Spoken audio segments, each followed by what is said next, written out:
आज सुनिए मंगल सिंह मुंडा की लिखी कहानी धोखा। मुंगली मुझे दादा कहती है, मैं भी उसे बहन कहता हूँ। यूं मैं उसका कुछ भी नहीं लगता, पर न जाने क्यों मेरे अंतःकरण में उसके प्रति इतनी गहरी आस्था और प्रगाढ़ प्रेम है। पिछले सराहुल में मैं जब घर आया था तो नौकरी में अपनी तरक्की की बात मुंगली के परिवार वालों को बता दी थी। खुशी में उन्होंने मुझे एक मुर्गा भी खिला दिया था। तब मुंगली ने शायद मजाक में कहा था, अब मैं भी जवान हो गई हूँ दादा, अपने जैसी मुझे भी नौकरी खोज दीजिए। मैं उसकी स्त्री सुलभ चंचलता और चपलता पर मुग्ध हो गया। तब भला क्यों कर कुछ नहीं करता। कलकत्ता लौटकर इस विषय पर भीतर ही भीतर तत्पर रहा। अंत में कामयाब भी हो गया था। मैंने साहब के कान में यह सब भरा। उन्होंने पानी भरने के लिए आया के रूप में मुंगली को मंजूर कर लिया था। आज इसी शुभ समाचार को बताने फिर गांव आया हूँ, पर मुंगली ने बेबसी के स्वर में मुझे तुरंत लौट जाने को कहा। उफ, क्या मजबूरी रही होगी उसकी।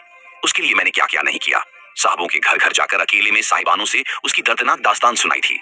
अस्पताल के सीएमओ के बंगले पर गया ताकि दाई का भी काम मिल जाए तो अच्छा ही रहेगा। आजकल नौकरी खोजना आसान है क्या। किसी के मुंह से सहयोगात्मक जवाब नहीं मिला। अंततः एक तरकीब सूझी। कलकत्ता में रहते रहते मुझे यह एहसास हो गया था कि बंगाली औरतें बहुत ही भावुक हुआ करती हैं। रूप यौवन एवं प्रतिभाशाली व्यक्तित्व पर अपने आप को न्यौछावर कर डालती हैं। मुंगली का एक पासपोर्ट साइज फोटोग्राफ लेकर अपने साहेब की साहिबान के पास गया। बड़े ही मर्मस्पर्शी बयान में उस लड़की का परिचय दिया। ओहो कतो सुंदौर में आछे, ओ ए को तो कोष्ठ पाछे, तुम्ही में एटा के लिए आसो। साहिबा ने कहा, मैं साहब को बोलूंगी, तुम लड़की को ले आओ। साहब भला साहिबा की बात क्यों न माने। उन्होंने मुझे हरी झंडी दिखा दी। मैंने भी सोचा कि चलो रेजागिरी से तो आया ही भली, फिर कभी आहिस्ता आहिस्ता पैर जम ही जाएगा। पर हाय, इसके हृदय परिवर्तन पर मैं हैरान हूँ। अचानक ये सब कैसे हो गया। क्या गरीबी की मार तो नहीं पड़ी। क्या गत साल के सूखे के कारण खाने को अनाज की कमी तो नहीं पड़ी। क्या वह इसीलिए भट्ठा में काम करने गई थी और वहां जाकर कुछ गड़बड़ तो नहीं हो गया। मैं मन ही मन बीती घटनाओं के संदर्भ में अनुमान लगाने लगा तो उस लड़की के जीवन चक्र की एक धुंधली सी तस्वीर मेरे सामने उभरने लगी। एक दिन हावड़ा से हल्दियागामी लोकल ट्रेन में मेरी ड्यूटी पड़ी। एक कंपार्टमेंट में इंटर किया तो वहां आदिवासी युवक युवतियों का एक बड़ा हुजूम जा रहा था। कोई 40-50 की संख्या में थे। टिकट, मैंने कहा। इस पर उन लोगों ने गेट पर खड़े एक दुबले पतले युवक की ओर इशारा किया। मैंने उससे टिकट मांगा। ये तुम्हारे आदमी हैं? मैंने उससे पूछा। हाँ साहब, ये मेरे हैं। 20 महिलाएं तथा 35 पुरुष हैं, कुल मिलाकर 55 सर। यह हुजूम लेकर कहाँ जा रहे हो? हल्दिया सर। क्या हो रहा है वहाँ? अरे साहब, आप नहीं जानते, वहाँ पावर प्लांट बनने वाला है। इन लोगों को और क्या काम करना है, भट्ठा में काम करने के लिए जा रहे हैं। मैं इनका सरदार हूँ, बगनान मेरा घर है। बोलिए सर, रीजेंट या न्यूज लाऊं? इन्हें ला कहाँ से रहे हो सरदार जी? रांची से। गौतम धारा स्टेशन का नाम तो आप जानते ही हैं। हाँ जानता हूँ। हद हो गई साहब, हद हो गई इनकी गरीबी की। यूं तो मैं बंगाली हूँ साहब, पर रांची शहर से मेरा वास्ता है। मेरा बड़ा भाई म्यूजिकल इंस्ट्रूमेंट का बिजनेस करता है। Calcutta musical corner. सवेरे पौ फटते गौतम धारा स्टेशन पर गाड़ी रुकती है। आप अगर खिड़की से झांकोगे तो इन लोगों का हालचाल मालूम हो जाएगा साहब। गले में कुछ न पड़े पर 10 मील पैदल चले जाते हैं। ठिठुरती ठंड में सिर पर 2-3 तह लकड़ी के गट्ठर और पीएफ तथा सेठ साहूकारों की धू धुआई खा खाकर कुछ रुपयों में अपना माल बेच जाते हैं। सच कहता हूँ साहब, किसी जमाने में एक दोना जामुन या गेंद और एक ईंट का दाम समान था। आज इस महंगे जमाने में एक ईंट का दाम 2 रुपए तक पड़ने लगा है। पर उधर देखो, कोई शहरी बाबू अभी भी मात्र 4 आने में ही उठा कर ले जाता है उनके दोने। सस्ते में क्यों न बेचे। ऐसा न होने पर घरों में चूल्हा ही न जले इनका। अच्छा साहब, बहुत बात हो गई। माजा ड्रिंक चलेगा? बस बस रहने दो भाई। अच्छा, ये तो बताओ कि तुम्हारा ठेकेदार कौन है? रघुनाथ गोसाई है साहब, बगनान ही घर है उसका। आप जानते हैं उसे? हाँ जानता तो हूँ, अपने ही साहब का कोई लगता है वह। मैंने दाएं हाथ में चिमटा एवं बाएं हाथ को उसकी ओर बढ़ाते हुए कहा। वह समझ गया कि मैं टिकट मांग रहा हूँ। अति सुंदर एक युवती की ओर इशारा करते हुए चिल्लाया, मुंगली जरा टिकस बाबू को वह कागज दिखा देना। मुंगली, यहाँ। मैं चौंका, लगा जैसे बिच्छू ने डंक मार दिया हो। वह लड़की लजाते सकुचाते मेरे पास आई। वह सचमुच मुंगली ही थी। हम दोनों एक दूसरे को अपनी अपनी आंखों को यथासंभव फैलाते हुए आश्चर्य से देखने लगे, पर दोनों के मुंह से कुछ आवाज न निकल पाई। शायद दोनों किसी अनजान रहस्य के खुलने के भय से चुप थे। मैंने सोचा कि आखिर इतनी परी सी गुड़िया भट्ठे में काम करने कैसे चली आई। यहाँ तो 1000 किस्म के लफड़े होते हैं, अब यह इन लफड़ों में पड़े बिना न रहेगी। यदि ऐसी ही कुछ बात है तो यही अच्छा मौका है। मजदूरों के सरदार से रघुनाथ के विषय में अच्छी तरह जान सकता हूँ। वह चटपट 55 पैसेंजरों का हिसाब वाला कागज दिखाकर वापस लौट गई, मानो हमारे बीच कुछ हुआ ही न हो। दोस्त का अभिनय करते हुए मैंने बातचीत जारी रखी। क्यों सरदार जी, धंधा कैसा चल रहा है? बाजार मंदी तो नहीं पड़ गई? पूछो मत साहब, ऑर्डर तो बहुत मिल रहे हैं, उन्हें निभा पाना ही मुश्किल हो रहा है। देखिए ना, सब मालिक झारखंडीय का ही डिमांड करते हैं। सच मानिए, पश्चिम बंगाल में इन लोगों का बहुत डिमांड है। कलकत्ता से दीघा और फिर हल्दिया से बिहार के मोकामा तक। इतने विशाल प्रदेश में ईंट कौन बनाता है मालूम है? यही झारखंड के गरीब आदिवासी। ईश्वर ने इन्हें बड़ी सूझबूझ से बनाया है। जो कहो हाँ ही में उत्तर देंगे, न कहना तो ये जानते ही नहीं। ईमानदारी की तो ये सजीव मूर्ति है। यही सब कारण है इनके डिमांड का। जिस ठेकेदार के हाथ लगे कि वह चांदी काटने लगता है, क्योंकि 20 का हिसाब लगाओ और 15 का भुगतान कर दो, 5 अपनी जेब में भर लो। क्या बताऊं साहब, कभी कभी इनकी हालत देखकर मुझे भी रोना आता है। इनकी गरीबी की आग इतनी भयंकर है कि फूल जैसे मासूम चेहरे भी जलकर खाक हो जाते हैं। ये तो देख रहे हैं ना, कितनी सुंदर और चरित्रवान लड़की है। मुंगली नाम है इसका।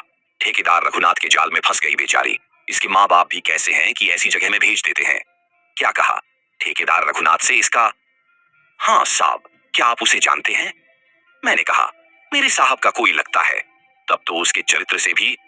हाँ सरदार, तुमसे ज्यादा जानता हूँ उसके विषय में। तब तो मर गया साहब, मर गया। आपके पांव पड़ता हूँ, उसको मेरे विषय में कुछ मत बोलिएगा साहब, हाथ जोड़कर कहता हूँ, नहीं तो मेरी चाकरी। नहीं बताऊंगा सरदार जी, कुछ नहीं बताऊंगा। बोलो, और क्या जानते हो उन दोनों के विषय में? बहुत कुछ जानता हूँ साहब, मगर। वह बीच में ही रुक गया। मगर क्यों? शायद आप। नो नो, तुम डरो मत। कंधे थपथपाते हुए मैंने उसे आश्वस्त किया। वह आगे कहने लगा, साहब, मैं रघुनाथ का मीडिया हूं ना, सब खबर रखता हूं। बाकी मजदूरों को 4 रुपया कम मिलता है। उनके द्वारा विरोध करने पर कह देता है कि 5 रुपया सरकार के बाढ़ पीड़ित राहत कोष में कट जाता है। ये सरकार का हुकूम है। मुंगली को किंतु 20 मिलते हैं। कभी कभी पूजा आदि में साड़ियां एवं चूड़ियां भी दे जाता है। और एक बात है साहब, वह हर रविवार को उसे अपना डेरा ले जाता है, रात बिताकर फिर ड्यूटी। अच्छा, तो रघुनाथ अब हल्दिया में ही है? हाँ साहब। अच्छा सर। मैं वहीं उतर गया। गाड़ी आगे चल दी। उस दिन मुंगली तथा अन्य को लेकर गाड़ी निश्चय ही हल्दिया पहुंच गई होगी। कोई 4 महीने गुजरे होंगे कि मुझे इत्तेफाक से हल्दिया जाने का मौका मिल गया। इन 4 महीनों में ईंट के भट्ठे खूब गर्म हुए होंगे। लूटने वाले ने लूट लिया होगा, लुटाने वाला लुटा चुका होगा। अब बरसात पहुंच रही थी। धंधे में व्यवधान होने की संभावना दिख रही थी। इन्हीं संभावनाओं में कितने ही भट्ठे बंद होने जा रहे थे। मुंगली की कंपनी भी बंद होने वाली थी। सभी लोग स्वदेश जाने की तैयारी में व्यस्त थे। भट्ठे वालों का हुजूम स्टेशन के इस छोर से उस छोर तक मंडरा रहा था। इस बार उनमें कुछ ज्यादा ही जोश तथा चपलता थी। स्वदेश जो जा रहे हैं। किसी के मुंह पर माउथ ऑर्गन खेल रहा है, तो कोई 2 in 1 में अमिताभ एवं अमजद के डायलॉग सुन रहा है। युवतियों की कमर पर कंपनी द्वारा दी गई लाल पाड़ वाली साड़ी सुशोभित है। ऐसा क्यों मुंगली? मैंने अचानक उसे देखते ही पूछा। दादा जानते नहीं, हमारा भट्ठा बंद हो गया। बरसात आ गया ना, अब चास बास भी तो करना है। गांव लौट रहे हैं हम लोग। अच्छी बात, पर यह तुमने क्या हालत बना रखी है? तुम्हारी सभी सहेलियां तो चिड़ियाओं जैसी उछलती फुदकती उल्लासित नजर आ रही हैं। एक तुम हो कि मरियल मुर्गी के समान दुबकी हो। जरा तबीयत खराब चलती है दादा। पलकें झुकाए कुछ इस तरह की भंगिमा बनाने लगी कि सब कुछ मुझसे कहते नहीं बना। मैंने बात पलट दी। अच्छा, कभी चांस लगे तुम्हें जरूर नौकरी में लगा दूंगा। सच? वह उत्सुकता से कह उठी। हाँ दादा, नौकरी में मुझे जरूर लगा देना, यहाँ मेरा दिल न लगता। ऊपर वाले बाबू लोग बहुत ही खराब आदमी हैं, हमें पूरा मजदूरी भी नहीं देते हैं। मांगने पर कहते हैं कि तुम मुझसे, यहाँ हम बहुत खराब जगह में आ गए हैं, मैं तो फिर कभी नहीं आऊंगी। कभी नहीं दादा। और सिसक सिसक कर वह रो पड़ी। मुझे दाल में काला नजर आया और कुछ जानने को उत्सुक होने लगा था। बात क्या है मुंगली, किसी ने मारा? कुछ नहीं दादा, कुछ नहीं। आपको यह जानकर कोई फायदा नहीं होगा, आपको नहीं बताऊंगी। क्यों नहीं बताओगी? चोरी हो गई। लौटने के पैसे? हाँ दादा, कुछ ऐसी ही बात है। मेरा सभी पैसा लेकर वो भाग गया। कौन वो? ठेकेदार साहब। रघुनाथ ठेकेदार? हाँ दादा। उसे पैसा क्यों रखने दिया? वह कहने लगी, क्या बताऊं दादा, 4 महीना पहले उसने मुझसे कहा था कि मैं उसकी हो जाऊं, रात दिन हर समय उसकी सेवा शुश्रूषा करूं। बरसात आने तक काम करने के बाद हम घर चले जाएंगे, वहां जगह जमीन खेत बाड़ी है। इस तरह मुझे रेजा का काम नहीं करना पड़ेगा। सोने की चूड़ियां तथा बंगाली शंखा मेरे लिए बनवाएगा, आदि आदि। तब उसके बहकावे में आकर अपना सब कुछ उसे देती रही। आज सुन रही हूं कि वह तो भाग गया। अब मेरे पास घर जाने का पैसा भी नहीं। मैंने उसके दुख में भागीदार बनते हुए उसे 100 का एक नोट थमाया और वहां से खिसक गया। आप सुन रहे थे मंगल सिंह मुंडा की लिखी कहानी धोखा।